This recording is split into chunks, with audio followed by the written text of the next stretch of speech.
matin. Aujourd'hui, nous sommes dans un temps de préparation.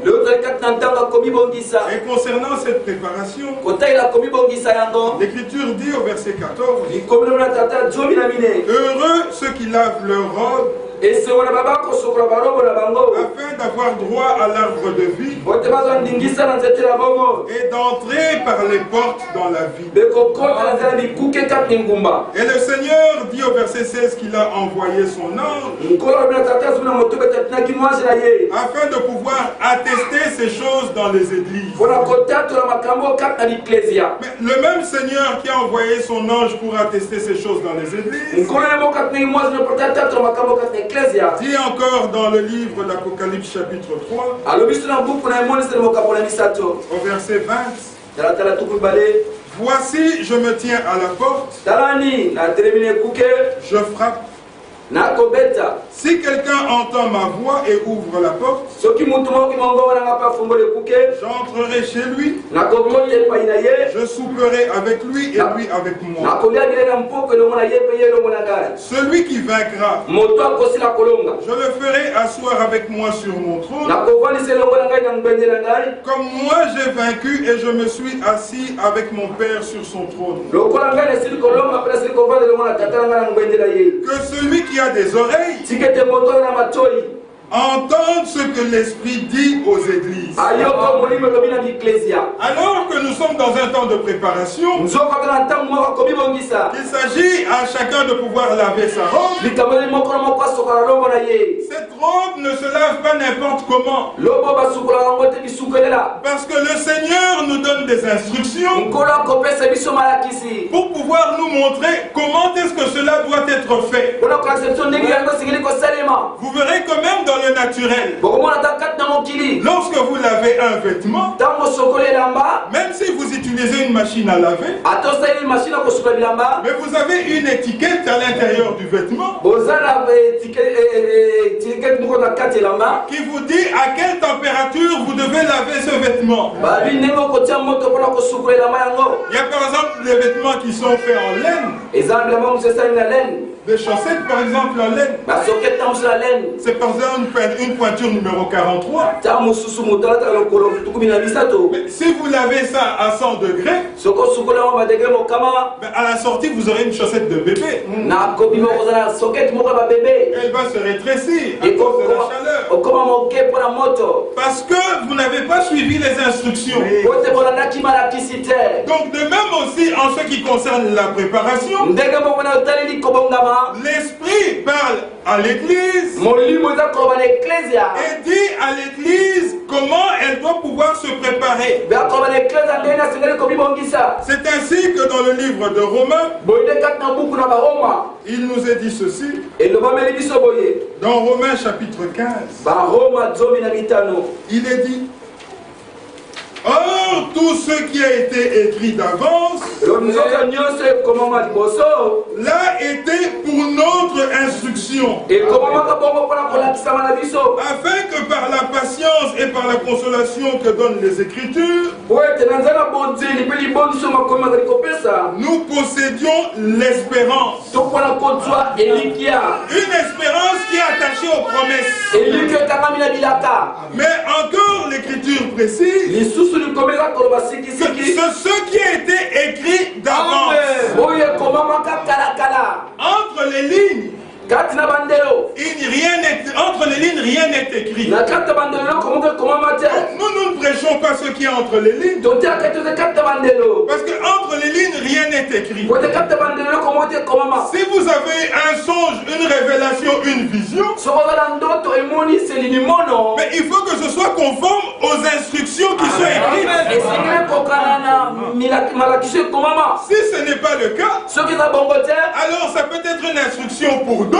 Mais pour nous qui nous préparons pour le retour du Seigneur, cela n'est pas du tout une instruction. Et c'est capital de pouvoir se baser sur ce qui est écrit. Oui, non pas sur ce que tu penses. Parce que dans le livre de Proverbes, il est dit ceci. Proverbes chapitre 15, au verset 25. Telle voie paraît droite à un homme, mais son issue, c'est la voie de la mort.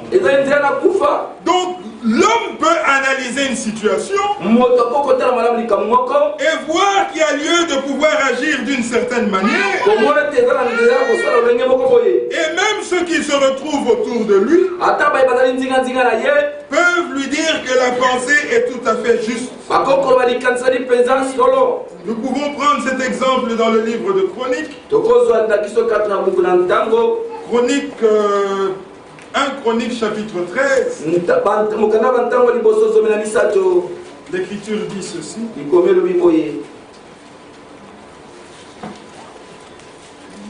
Au verset 9. Lorsqu'ils furent arrivés à l'ère de Kidon,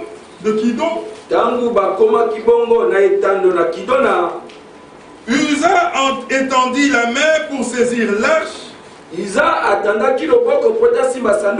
Parce que les bœufs la faisaient pencher. L'intention était bonne.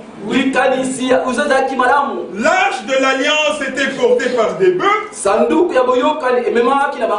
Des bœufs qui tiraient un char. Et les bœufs ont fait pencher l'arche. Pour que l'arche ne tombe pas, Uza, animé de bonnes intentions, a étendu sa main pour pouvoir retenir l'arche. L'intention était bonne. Elle était noble. Le geste paraissait juste. Mais quelles étaient les instructions que Dieu avait données? Suivant les instructions de Dieu, ne pouvaient toucher à l'arche que les Lévites. Or, Uza ne l'était pas. Alors, ayant agi de la sorte, l'Écriture dit au verset 10, et la colère de l'Éternel s'enflamma contre Uza, et l'Éternel le frappa parce qu'il avait étendu la main sur l'arche. Uza mourut là devant Dieu. Amen. Il a agi, mais en dehors des instructions. Une voie qui paraissait juste à l'homme, mais son issue, c'était la voie de la mort. C'est pour ça que nous nous demandons au Seigneur de pouvoir conduire nos pas. Que lui puisse nous donner ses instructions en ce temps de préparation, afin que notre préparation soit conforme à sa parole. Et pour que notre préparation soit conforme à sa parole, des instructions nous ont déjà été données, nous ont été déjà mis par écrit. Et pour terminer, l'Écriture dit ceci dans le livre de Corinthiens. 2 Corinthiens, parce qu'il s'agit en effet d'une lourde responsabilité. 2 Corinthiens chapitre 2 verset 17. L'Écriture dit, car nous ne falsifions point la parole de Dieu. Les instructions qui ont été écrites là, nous ne les falsifions pas.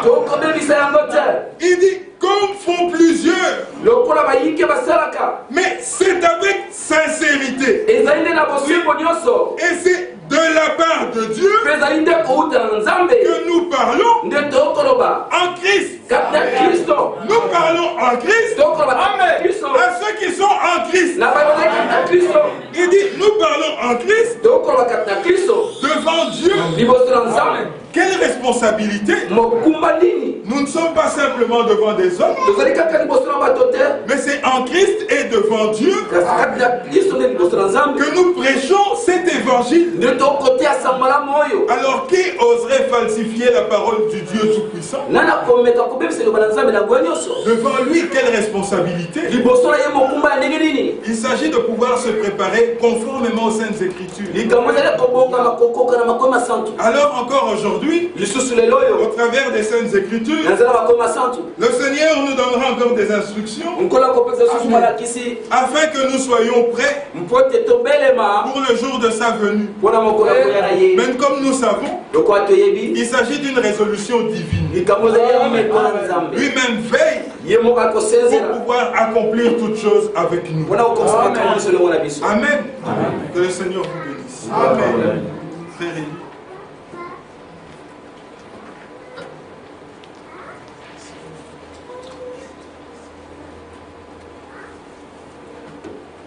Que le nom du Seigneur soit loué. Pour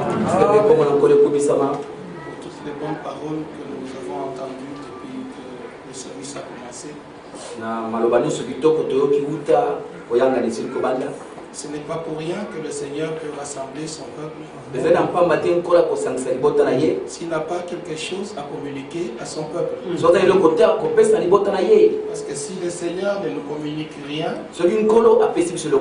notre venue en ce lieu n'aura servi à rien. Mais nous avons une soif dans notre cœur. Nous avons une envie en nous. C'est d'être en communion avec le Dieu de la Bible.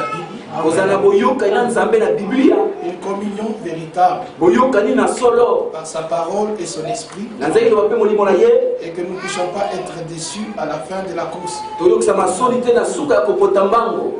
frère Élisée Kitumaini a appelé, il vous a tous salué. Il est en train de suivre par téléphone. Et le frère Matuki aussi a appelé, il a demandé qu'on vous salue. Le frère Stéphane d'Anvers, il a appelé, il a demandé ce qu'on vous salue. Ceux qui n'ont pas pu venir, et ils ont eu envie de communier avec nous. Ils l'ont manifesté. Et je sais que ce n'est pas pour rien. Que toute chose a un but. Amen. Et Dieu est en train de faire quelque chose au milieu de son peuple. Nous ne sommes pas un rassemblement de camarades. Nous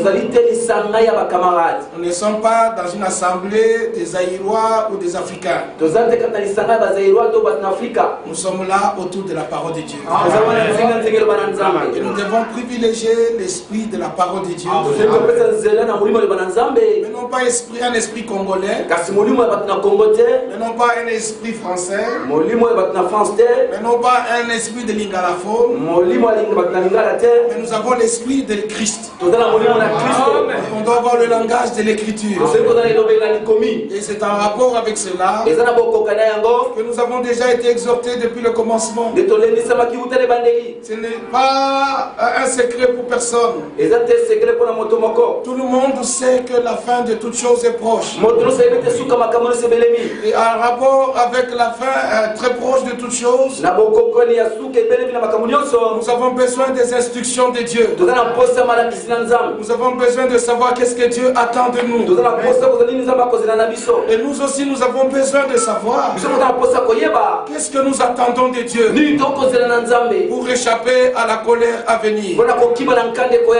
Parce qu'il n'y a aucun jour qui nous passe qu'on nous parle des catastrophes qui sont dans le monde, de tremblements de terre à gauche, de tremblements de terre à droite, des phénomènes qu'on ne comprend pas, non simplement dans les phénomènes naturels. Même les politiques du monde sont arrivés à la fin. Les politiciens n'ont pas de solution pour les choses qui arrivent maintenant. Les chefs religieux n'ont pas de solution pour les choses qui arrivent maintenant. Mais Dieu soit glorifié de ce qui nous a ouvert les yeux et qu'il a ouvert nos oreilles pour que nous puissions comprendre que tout avait déjà été écrit d'avance. Comme c'était déjà écrit d'avance, Dieu n'est pas surpris et le peuple avait averti n'est pas surpris. Parce qu'il y trouve des solutions. Il y trouve des réponses dans la parole de Dieu. La Bible est le livre de Dieu. La Bible a été inspirée par Dieu.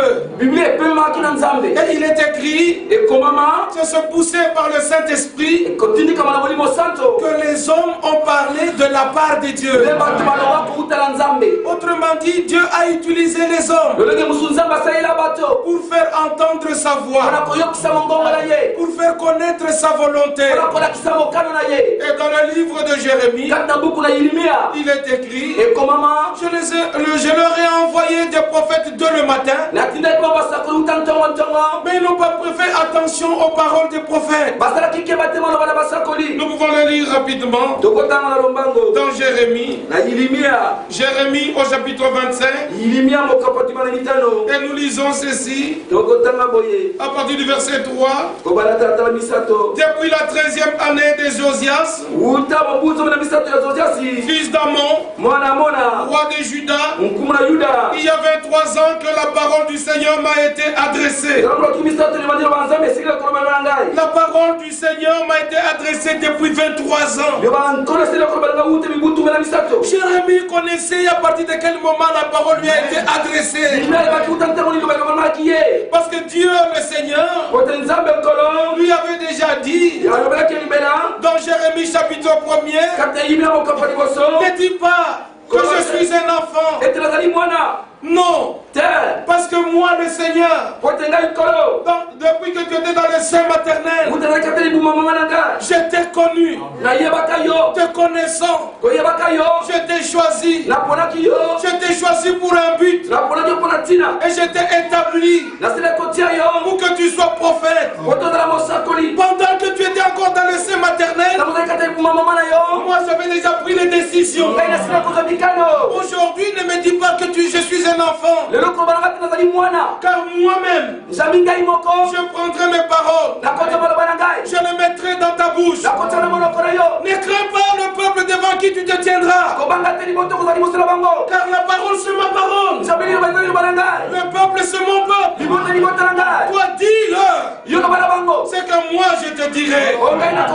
Et la mission de Jérémie était compliquée. Le Seigneur lui avait dit, je t'établis pour que tu détruises, que tu abattes, tu démolisses, puis tu plantes, et tu bâtisses.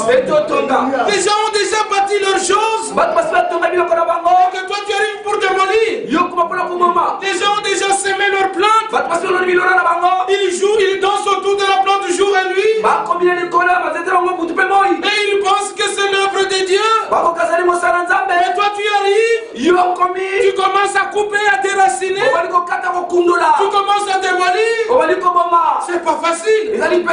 Mais si Dieu est avec toi, tu n'as rien à craindre.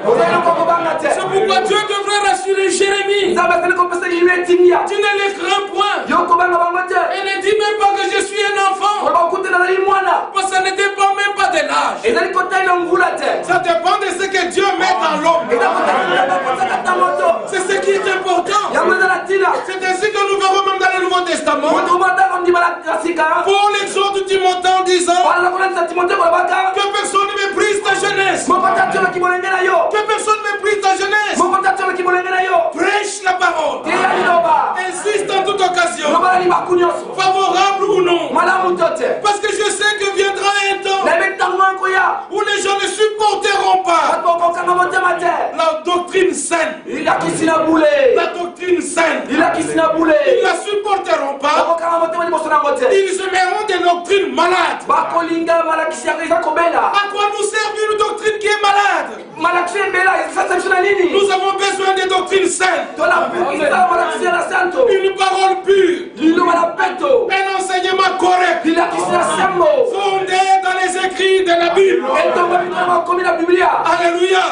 Ainsi la mission de Jérémie n'était pas facile. Alors il dit, ça fait 23 ans. Il y a eu un commencement. Il sait à partir de quel moment la parole de Dieu lui fut adressée. Vous devez connaître à partir de quel moment il y a eu une rencontre entre toi et le Seigneur. Vous pouvez vous souvenir d'un jour où vous avez pleuré devant le Seigneur, vous repentant de vos péchés, et la grâce de Dieu est venue jusqu'à vous, et votre cœur a été converti au Seigneur, et une nouvelle vie a commencé. Alléluia. Vous devez le savoir, ou sinon c'est la religion à laquelle vous jouez. Nous n'avons pas besoin de jouer à la religion. Le salut de notre âme a un grand prix, et le grand prix qui a été payé, c'était le sacrifice du Fils de Dieu. Ne devenez pas les esclaves des hommes, ne devenez pas les esclaves des religions, ne devenez pas des esclaves des dogmes des hommes. Ou maintenant mes frères, vous ne devez être que disciples du Seigneur.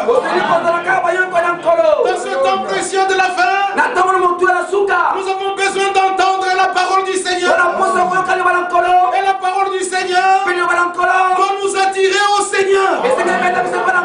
Alléluia. Et comme nous l'avions entendu, là où je révélerai mon nom, là je te bénirai, là je te rencontrerai.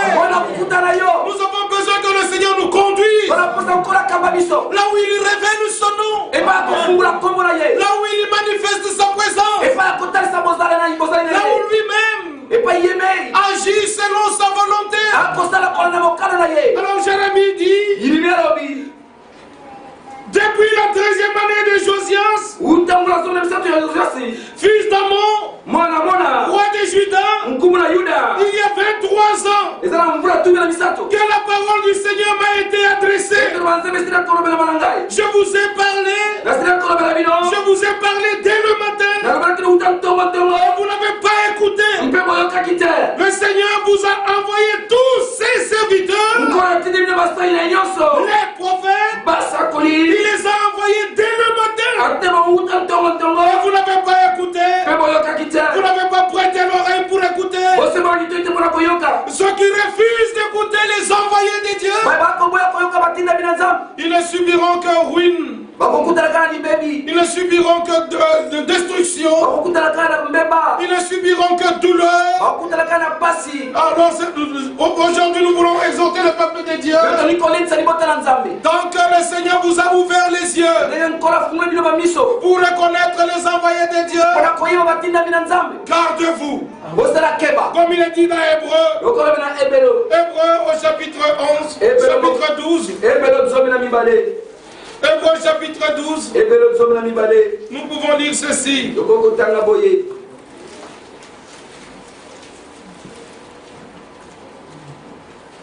Hébreu chapitre 12, verset 25. Gardez-vous de refuser d'entendre celui qui parle. Gardez-vous de refuser d'entendre celui qui vous parle. Car si ceux qui refusèrent d'entendre celui qui publiait des oracles sur la terre n'ont pas échappé, combien moins échapperons-nous si nous nous détournons de celui qui parle du haut des cieux? Alléluia. Il parle du haut des cieux. Lui dont la voix ébranla alors la terre, et qui maintenant a fait cette promesse. Une fois encore, j'ébranlerai non seulement la terre, mais aussi le ciel. Une fois encore, c'est une promesse. Le Seigneur va faire une action à la fin. Non simplement la terre qui sera ébranlée, mais aussi les cieux seront ébranlés. Alors maintenant l'exhortation est: gardez-vous de refuser d'entendre celui qui vous parle. Vous n'avez pas besoin de mes paroles. J'ai pas besoin de vos paroles. Et vous et moi, nous avons Alors Jérémie, il connaissait quand est-ce que le Seigneur avait commencé à lui parler. Et sa mission était de transmettre au peuple les paroles de Dieu. Comme il en fut avec Moïse. Comme il en fut avec tous les prophètes. C'est ainsi que nous trouvons